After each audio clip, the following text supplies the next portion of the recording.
Hello everybody. Well, it's been a little while. I think it's been a couple of years since we did a board breakdown, but a lot of crazy stuff going on in the world, and honestly, we've just been so busy here. We just put our heads down and just been making boards, and as much as it's been on my heart to have board breakdowns, I've just been trying to get the boards done. And you know, a couple of years where we were in some kind of a lot of hopeless vibe going out in the world, and that saddened us. And so we figured, you know what?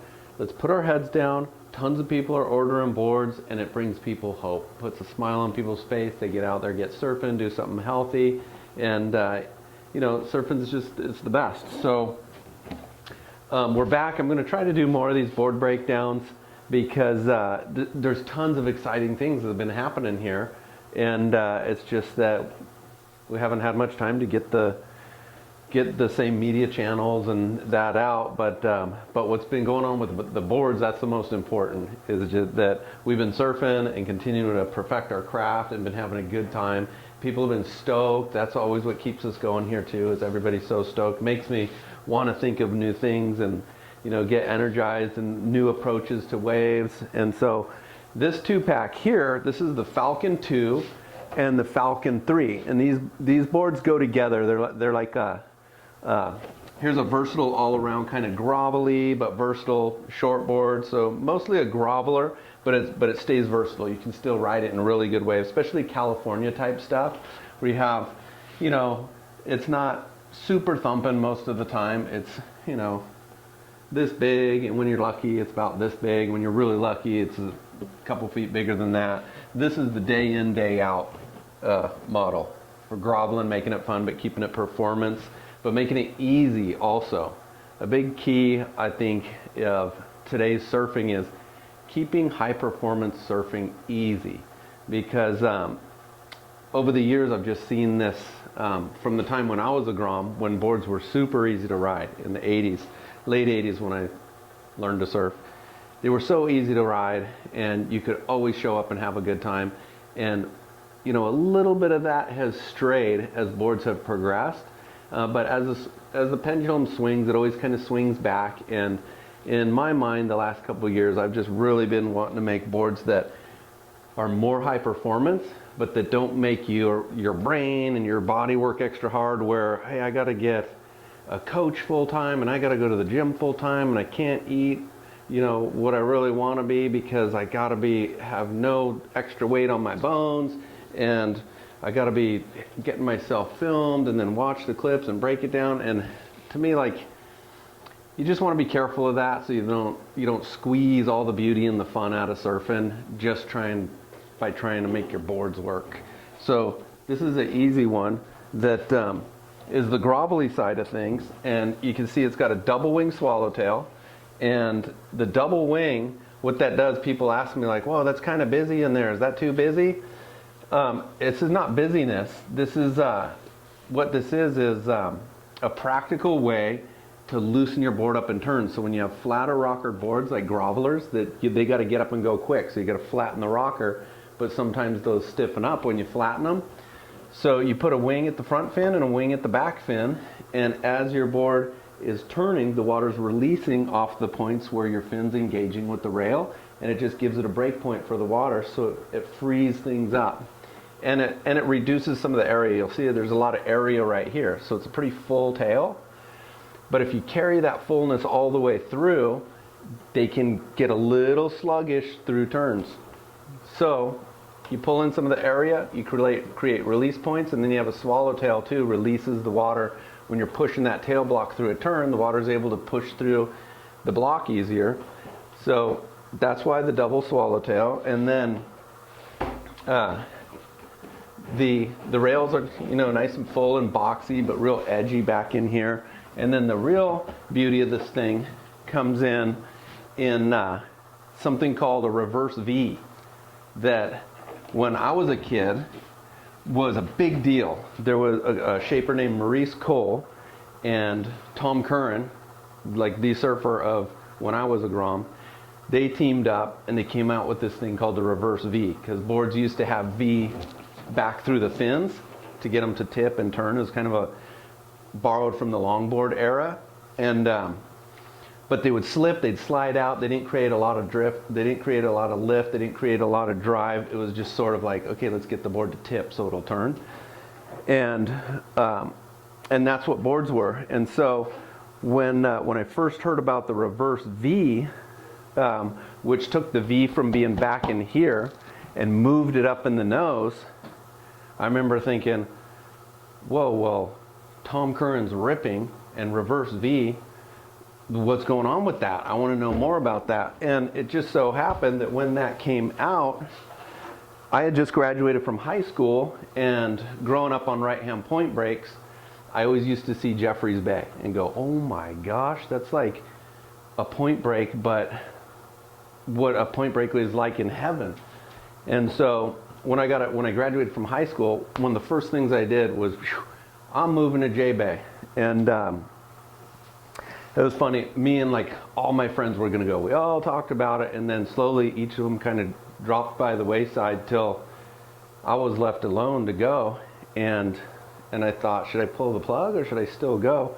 I ended up just going by myself, and one of the best things I ever did. And so I was in J-Bay in 1991, and it was the first time Tom Curren ever surfed J-Bay. And I was in the water, and his very first session there, I was down at like 2 points down from where he was, and at a place called The Point, and tubes, a little tubey section way down at the low part of the point at J-Bay. And I see this guy ripping, doing these really, for that time, the turns were drawn and with speed and power and flow and on rail in such a way where it's through the second half of the turn, they were picking up speed. Where in those days you do a big turn with a lot of spray and you would slow down through the second half of the turn. And I remember seeing these huge sprays and gaining speed out of the second half of the turn, and it was like a half a mile away. And I thought to myself, this guy surfs better than Tom Curren. So I paddled up the point, and sure enough, it is Tom Curren. And I'm thinking, oh, better than Tom Curren. It is Tom Curren. And that was his first wave that I saw, and it made the reverse V famous. And then after that year, the reverse V kind of disappeared, and you never really heard much about it ever again.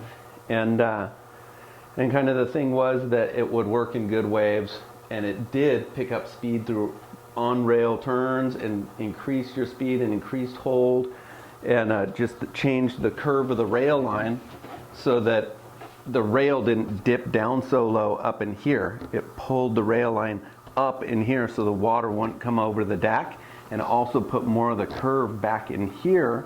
When you're doing a turn, when there's more curve in here between your feet, the board will pull a tighter arc and drive through it faster.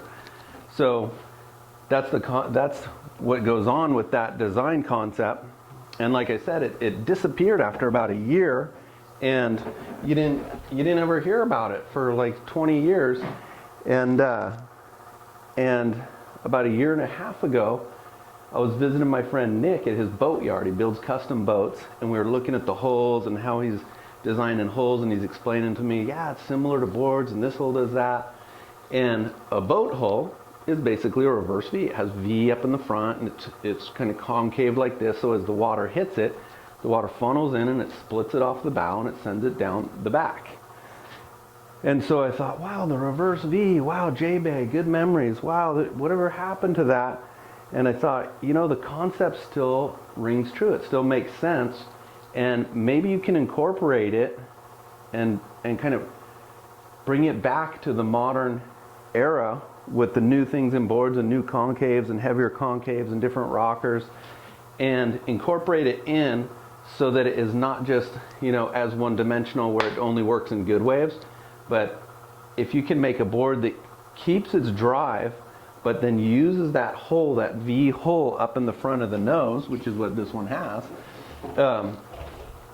then you're keeping the water splitting as it enters your board. And so you can actually drop your rocker and then just pull the rail line up. So it paddles faster, gets into boards faster, rides more like this, like it feels like it rides like that, and it keeps water from wrapping around, getting water onto the deck.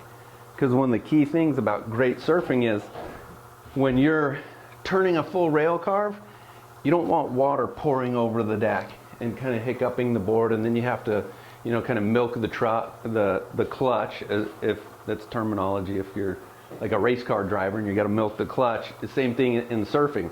When your rockers or concaves are driving through a turn, you don't want to have to like, whoa, milk the clutch, otherwise I'm going to bury the nose. And so the reverse V does that. And so I thought, you know, why don't we drop all the rocker, drop the entry, reverse V it, and then where back in the day it just had real subtle, you know, doubles through the tail. I thought, you know what, let's dig this out like a 1/2 inch, put not only a deep single through the back half of the board, but then full barrel concaves inset into the single, because that'll create an immense amount of compression through the back half of the board.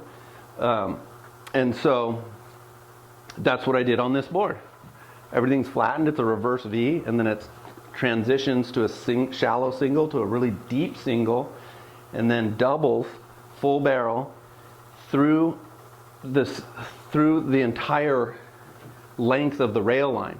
So it's actually reverse V, but a concave V, and then full barrels all the way through the bottom, set into a deep single through there. And it creates so much lift in the back of the board that you actually feel the board like will ride like this, and just almost like a hydrofoil, or where it just lifts up on the water and is free also, because you have very little surface of the board through the back half of the board on the water, because it creates a vortex of so much water flowing through the bottom that's like a river of water flowing through here. So you actually have the water of the wave face interfacing with the water coming through the bottom of the board. So anytime you have water on water interacting rather than water on surface, you're running free.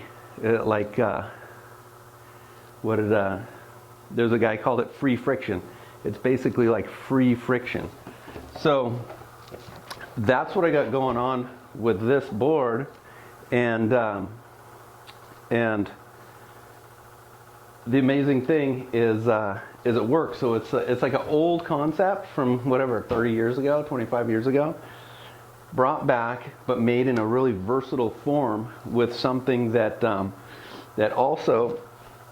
that's really important with this type of board, because it rides very differently from typical single to doubles or just most boards. What's going on right now with most boards, the whole engine's in the back half of the board. The front half of the board with the reverse V, that keeps the water off the front rails and the nose, keeps water from coming across the deck. This just keeps the water moving in the right direction, but the actual engine of the board is from your front foot back through here. And some people will say, oh, well, what happens when you hit a dead spot? And I'm a front-footed surfer, so you know it'll bog on me in the dead spots, because I'm not a back-footed surfer. I can't stay just riding the back half of the board. Well, here's what's cool about that.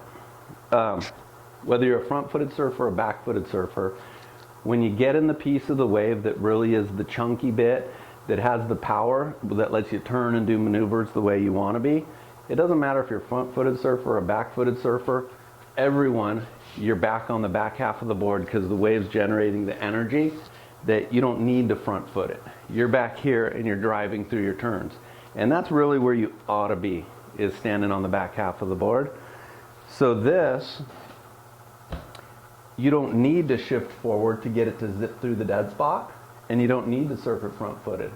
So if you've always been a front-footed surfer that says like, I wish I surfed more off my back foot, but I'm just not wired that way, this will get you back there, because it creates such an engine off the tail of the board that it actually lets you stay back there and not have to shuffle the board. So that's a beautiful thing, because that's really where we all want to be. That's where we strive for, is like, where's that piece of the wave that I can do something, you know? We're not looking for, where's the dead spot in the wave where I have to front foot it and try to get through.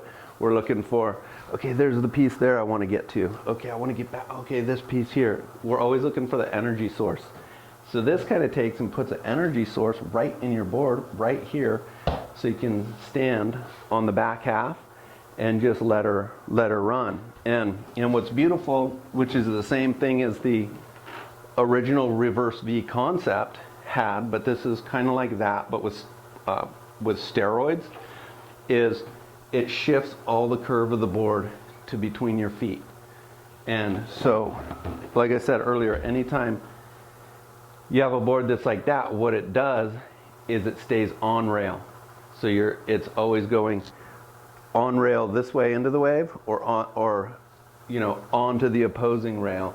And so it's a continual motion of like rail to rail, but without having to be like, okay, I've coached for the last year, I've trained with my coach for the last year, and I've concentrated, and I've ridden my skateboard and practiced, and I've strengthened my legs, just to be able to make a board do that. This board already has that built in to where it wants to run that track already.